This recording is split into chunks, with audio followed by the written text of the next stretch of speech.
lot of these people, followers, don't got the dollars to match. Right? Coming up on the Melanin Money Show. Before I had any influence, I'm like, oh my God, there are people in the financial space with 50,000 followers, 100,000 followers, 100,000 subscribers. This is crazy. Like, we were in an era where they would just throw money at people who had a lot of followers, right? But that didn't work for a lot of brands. It's easier to keep trust than it is to gain it back again. You took the flat tummy tea deal, or and swore that that's what made you get in shape, and you've been working out for 10 years. Why would you even discredit yourself like that? They thought that the only opportunity for them to get paid is through brand partnership or a company wanting to get in front of their audience and sales. Big facts. Only reason why they're partnering with you is because they believe that you can get other people to buy their stuff. Mm-hmm. That is it.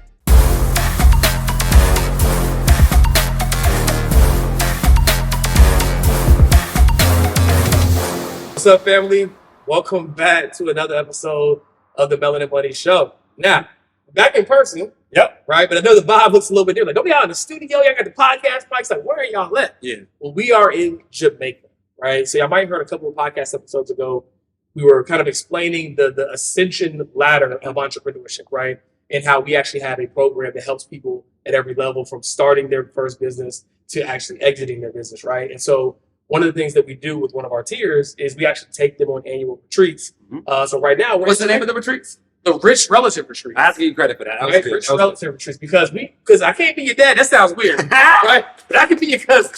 Right? I could be the rich cousin. Yeah, so we are here right now, but we are still committed to y'all, right? We're still committed to y'all and want to make sure that we can record these episodes. So we are in Jamaica right before our mixer, which y'all will see. Y'all gonna see all that on the socials. Mm-hmm. Want to make sure we got an episode in to keep the party going. I'm proud of us, bro. Yeah. Since August 1st of 2021, okay, we have not missed 1 week when it comes to this podcast, right? So we are just committed to our organic audience that shows us love as we are to our clients who are joining us here in Jamaica, right? Mm-hmm. So today, we thought we would talk about a couple of interesting things, right? So, Party, you want to tee us off on the current event that sparked the thought process for this episode? Yeah. So Caesar, I think that was Black Caesar, yeah, I believe. So he is one of the owners and originators of the Black Ink crew. I think he was in New York, right? And so they have Black Ink Miami, Black Ink New York, yeah, Black Ink Chicago, which my cousin was on for 8 seasons. Oh, wow. So I watched it change my life and my family's life as well. So Caesar was the head honcho, the first person that VH1 hired and said, you're going to be the face of Black Ink. We're going to find other tattoo artists to put you around you. You're going to record the shop. And then, y'all really going to be able to increase your prices because now you're on TV, right? Right. So there was an interview he just had, and he was on the show for 10 years. Mm-hmm. And right after the last season, he had his agent or his lawyer ask VH1 how much money, or dig up how much money that they made off his likeness, like ad revenue or whatever. Yeah, off the show. And it came back that they made about $1 billion in revenue off of his likeness. And he was really upset because he was only making a couple $100,000 a season, maybe 200, maybe 300 grand a season. But so he might have made $1 million, but they made $1 billion off it. I mean, it's like 83. What is that? Like 83 million a year on average? Yeah. So like he was making $300,000 a year. They were making 83 million. You know what's funny? Like this was another aha moment for me I had for entrepreneurship. So those of you who don't know, I don't know if I told you the story, but I worked at Coca-Cola marketing, right? And so I remember like it was yesterday. I was supposed to be the marketing guy, multicultural marketing guy, and I was at the Food Line grocery store, and they had me like fixing the displays or whatever, right? And then my girlfriend at the time, I told her, I was like, yeah, I'm marketing for Coca, and I really thought that's what I was doing until they sent me off. Yeah. And then she walked in the store, I guess, and grabbed something. I'm like, you can just envision me being on the floor with some khakis, rearranging some sodas, khakis and with the red top. You know what I'm saying? Rearranging some sodas. I look down the aisle. If I see my short, I'm like, oh my God. But anyways, I bring that up to say this. So after my internship, I was like, yeah, I'm ready to work full time. And basically they were just like, all right, well, we can pay you this, which I think I was supposed to be coming out like making $85,000, whatever, right? But then somehow I was coming upon the information about what my manager and managers were making. And they were making like 7 times more than I was making. So I was like, what it made me realize is whatever somebody can afford to pay you, right? Just know they're making a lot more often, Mm-hmm. right? And I'm not saying that that's a bad thing, Yeah. right? Because like we have team members who feel very well compensated for what they do, Mhm. but you got to understand that there's another side to it, right? Yeah. And you got to ask yourself, are you okay with that reality? Yeah, and the crazy part is, so as I mentioned, my cousin was on Black in Chicago, and I remember him getting the news and being like, "Yo, life's gonna change, cuz we on TV," and we were actually living together. So like, I would watch the camera crew come in and like, do the recording and stuff like that, and his following group, he went from maybe 20,000 followers to now he has 800,000 followers. Yeah. Right, and so VH1 was paying him decently well. It was in the higher six figures or multi six figures. Per season, and a lot of people on the show were happy with that. Getting paid $150,000 to be on the show. But he was smart, and he's like, "Yo, like because we had a conversation. I'm like, like they're paying you good, but they're making money off you, right?" And he's like, "Yeah." He's like, "But like, cuz the way I look at it is, if I don't make money off the influence I get from the show, that's my fault." Yeah. So yeah, he was making like $100,000 on the show, but he was also making another $200,000 tattooing on the side because he can now charge premium for his tattoos. Yep. And I appreciate the way he thought about it, and I wish more people would think about that, because the awful reality is, just because people famous, that don't mean they're making no money. Big facts. Fame does not equal fortune. That's why it's separate. It says fame and fortune. You might not have both, right? So we thought it would be good and interesting to, number one, just highlight that as a reality, because some of y'all are like looking at people with all this influence, right? Or popularity, I should say, but they don't necessarily have influence. We've seen many situations where someone has all these followers and try to sell something and they don't sell anything, right? You couldn't sell 3 T-shirts and had a million followers. Why? Because her whole audience was men, right? Right. Sell a woman line. It was like, yeah, you can't do that. Yeah. Right. So don't get discouraged right now. Granted, growing your audience and growing your brand quite literally can be one of the best assets you have when you understand how to leverage it. But when you grow your audience solely from the vantage point of hoping that a brand is going to pay you on a net 60, net 90 deal, and they're controlling the terms, and you don't have any autonomy of your income, that's not necessarily the best, not a bad way, right? But it's not necessarily the best way, and it's definitely not the only way. So we're going to talk about some of the ways that creators can control their income. Yeah, I know we're going to end this episode. How to turn your followers into dollars. Followers into, y'all vote. Should it be followers into dollars or creative control? Okay. That's like a double entendre. Yeah. Right? Okay. Creative control. Okay, we'll give it to Donald. I like both of them. Donald, you decide which one is better. Yeah. But yeah, so let's get into it, because I mean, technically, from a influencer standpoint, we by default fall into that category, right, per se. But we know just by being in this space, it's like it all influence ain't built the same. All influence is not created equal. You know what I'm saying? Yeah. So just one thing I want you all to know, and George Huffman, I was going to drive it home, is like, don't envy people with a lot of followers, because a lot of these people with followers don't got the dollars to match, right? And getting the influence is one thing, but and learning how to monetize the influence is another thing. And one thing that me and you know very well is we used to go to FinCon conference every year. And FinCon, for those of you all who don't know, was a financial conference for influencers. And when I first went there, I was like, before I had any influence, I'm like, oh my God, there are people in the financial space with 50,000 followers, 100,000 followers, 100,000 subscribers, and all this. I'm like, yo, they making crazy. Like, this is crazy, right? Yeah, that's an assumption. And then like I got to know some of those people that I ended up meeting at the conference, and I was given the reality that they're not earning what I thought they should have been earning, because, and this is a mistake that a lot of people make that we're going to hope to debunk for you all, they thought that the only opportunity for them to get paid is through brand partnership or a company wanting to get in front of their audience and sell something.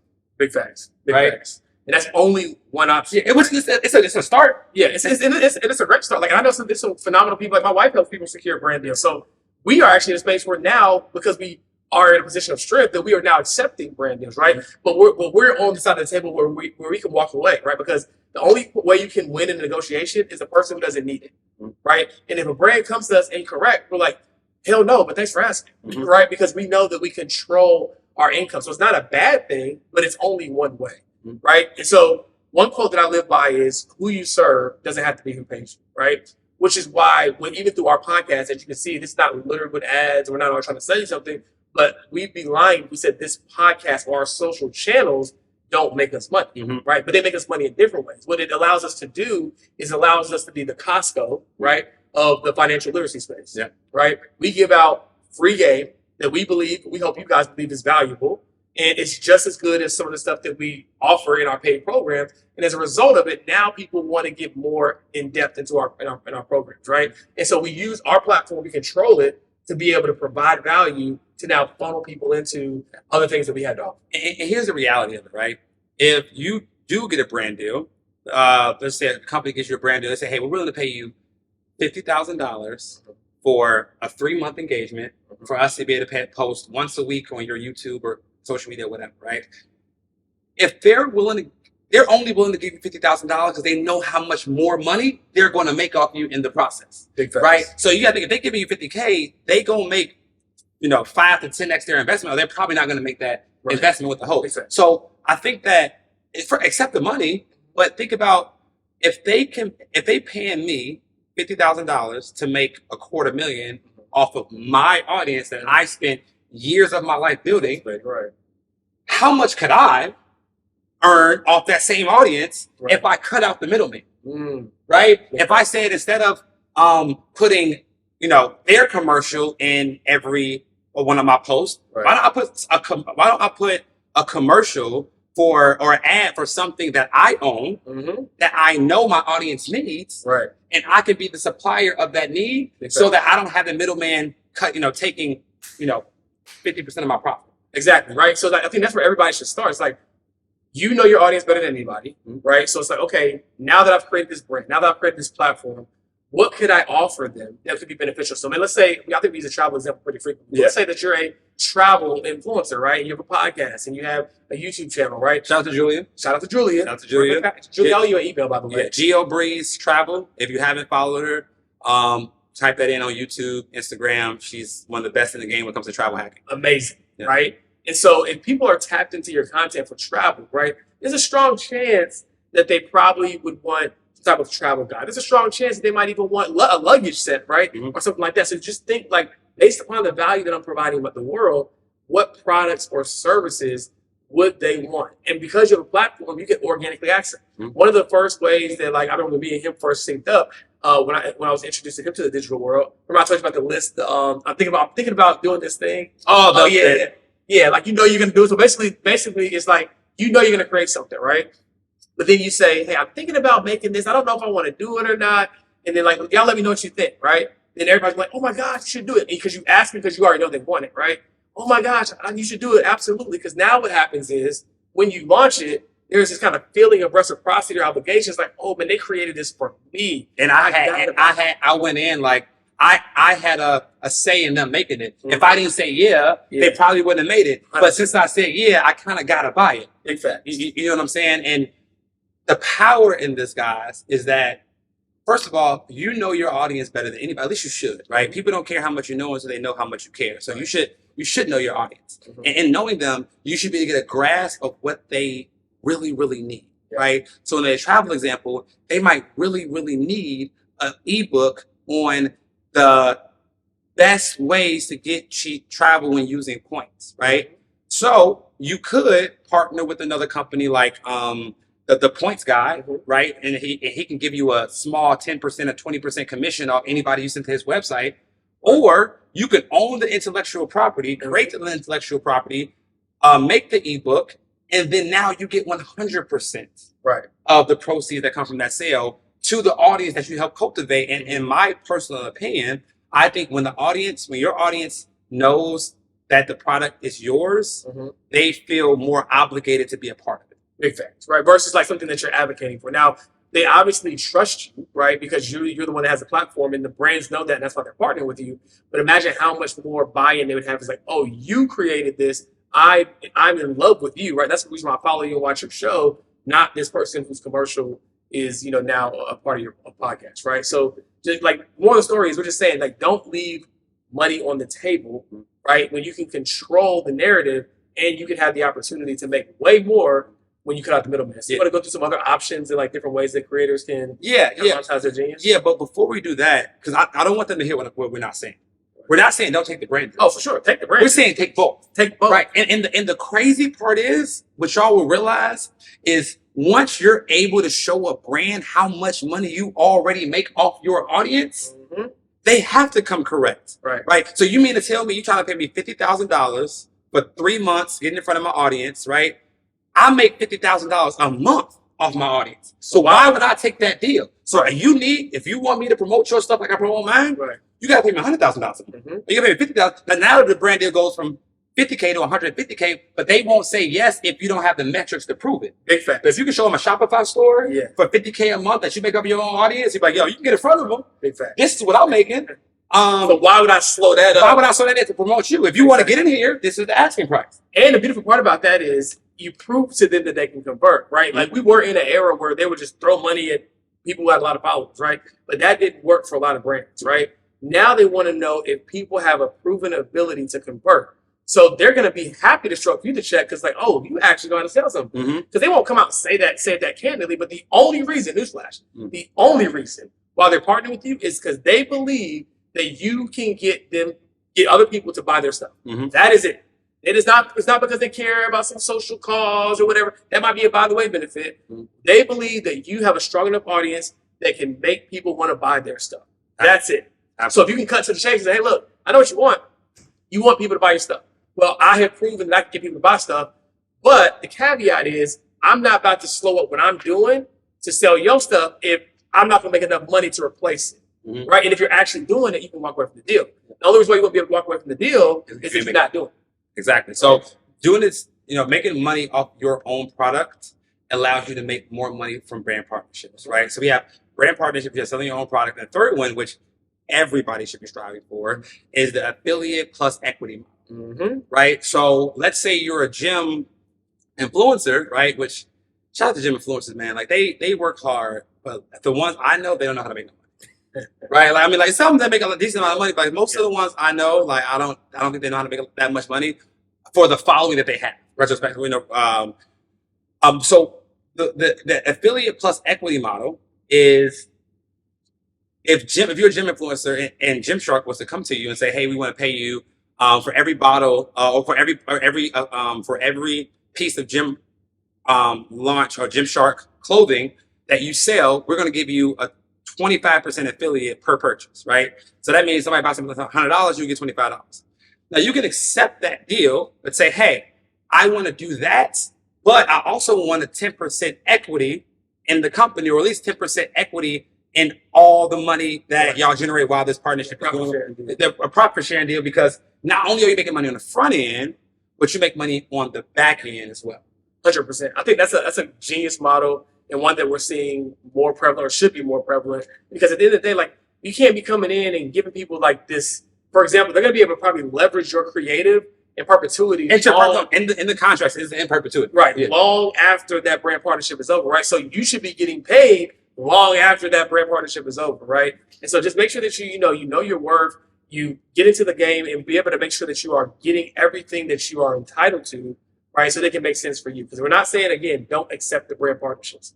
Please, we are, again, quick commercial. Yeah. We are officially opening for brand partnerships. If you like our platform, if you like what we're about, you believe that our audience aligns with your business, we are here. But we just make up. We told you to come correct though, right? Because we reason why we haven't had to charge is because we already run successful businesses. But we would love to amplify your business. So just we'll put a link in the show notes, but you can learn more about our partnership opportunities. But anyway, right, back to you. Just make sure that you're not leaving money on the table. Okay, so whether it's an affiliate model plus equity, whether it is brand partnerships, or whether it is you identifying what your audience wants and selling a product or a service that they can benefit from, those are a multitude of ways that you can make money so that you're not exclusively reliant upon brands who try to pull people out for 30, 60, net 90 also. Yeah, bro, like, so I've had my fair share of brand partnerships, and their terms are insane. Like, net 60 days. So you want me to work right now for 6, and then once the work is complete, I have to wait 60 days after the completion of the work to get paid. Mm-hmm. You know, I think they're doing that. And I just realized because they don't have to. That way they can stretch the money further. But if they actually think that you can sell, like, well, shoot, we just gonna pay him out of the money that he just made us. I just hit me out of all these years. That's probably why they do net 60. Yeah. We're not giving that brother a dime. This is a free engagement. Right. Oh, thank you. Sure, brother. Yeah, and You know what I'm saying? we give you. Give me a piece back. I'm just giving you some of the money you made me, bro. That's Yeah, crazy. it just hit me. That's probably why they do the deals that way. Jesus Christ. And like, so guys, knowing this, we just want to give influencers, creators more, control And more tools in your tool. and more tools in your tool belt, and the ability to say no. Because here's what often happens and ruins young influencers' careers. They build up a following, and they take the first brand deal that comes their way, and it's not something that they even believe in, nor is something that's actually helpful for their audience. Mm-hmm. And then the audience turns on them and say, "Oh, bro, you just looking for a check. Like you were a foodie, like you were a foodie influencer, but you let Burger King do a placement in your Right. You talking about big? You talking about vegan food and plant-based food? and now you let Burger King, because they got one plant-based sandwich now. You let Burger King promote to your audience of vegan influencers, and you lose the trust of your audience. And let me tell you all a lesson. It is easier it is easier to keep trust than it is to gain it back again. Mm-hmm. So once you sell out one time and your audience feels like you sold out, it's going to be really, really hard to gain that trust back. And here's a visual example of that, right? So let's say that you had a jug of water and you put one drop of blood in it, right? That water now is tainted. And it's going to take you so much more water to drown out that little red tint, right? And that red dot is just the one time you took that brand deal that didn't make sense, right? You took the flat tummy tea deal, or and swore that that's what made you get in shape, and you've been working out for 10 years. Why would you even discredit yourself like that, right? For the check. So it's not worth it, right? Nothing is worth your brand integrity, because that is an extension of your character, right? And that is what your audience, who allows you to be in this position, essentially with their support, is what allows you to get the brand deals, right? So under no circumstances, but the only way that you're gonna put yourself in that position is if you're making enough money to say no. Mm-hmm. Because my wealth is not measured by what I say yes to. It's measured by what I can afford to say no to. And on that note, I don't think we end the episode any better than that. So guys, here's what we want you to do: hit that like button, hit that subscribe button, send this to a friend. If you got an influencer friend that's like really struggling to make money or whatever the case may be, send this video to them to help free them from the shackles of having to take deals that they don't actually believe in. Big facts. And while we're at it, before we get out of here, if you are a financial influencer, right, we are looking for ambassadors in 2024. So if you're a financial influencer who has cultivated a great audience, but feel like you could get more out of your audience if you just had another method, another process, and can explore some of the things that we talked about, we might have an opportunity for you in 2024. So financial influencers, hit us up, and we might be able to create a little partnership or something. Let's do it. Until next time, Peace.